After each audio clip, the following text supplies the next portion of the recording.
Cullen Dunn is director of Indiana University's brand new Center for Refugee Studies. She's an expert in this kind of thing, and she told me what's going on right now is unlike anything the world has seen before.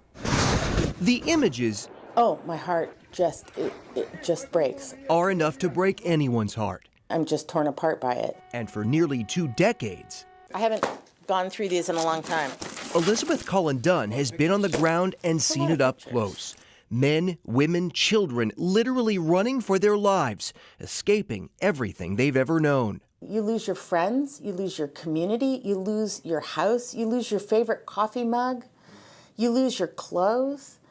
Everything that is known and familiar to you and that is meaningful in your life gets destroyed in an instant. Dunn studies what happens when people are forced from their home during war. That's why she's packing up to head here, to the border of Poland and Ukraine. Part of what I always do is help while I'm there, because you learn about the work by doing the work. And the help pouring in is unlike anything she's ever seen. It's been absolutely overwhelming. In this digital age, grassroots help, not organized by any government entity, but by individuals and groups around the world. On social media, post after post highlights fundraisers, donation drives, and travel plans to help. And the need for that help continues to grow. This week, the UN told NBC News the wave of refugees will be well over 4 million, much higher than anyone expected.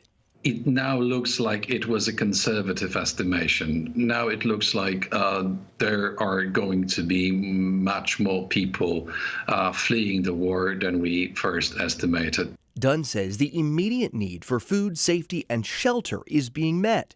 Every Polish person I know has a Ukrainian family in their spare bedroom. She's more concerned now about what happens next. I think we need to think about how we're going to give that love, not just now, but 6 months from now, 6 years from now. This is going to be a very long haul.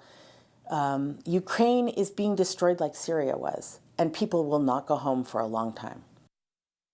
And she says many won't go home at all. That'll mean millions of Ukrainian people eventually resettling across Europe and here in the U.S. And so, Dustin, do we know if we're going to see any Ukrainian refugees here in Indiana? So Indianapolis actually has the 7th largest Ukrainian population in the United States. So there is a good chance that we will see a number of those families resettling with relatives here.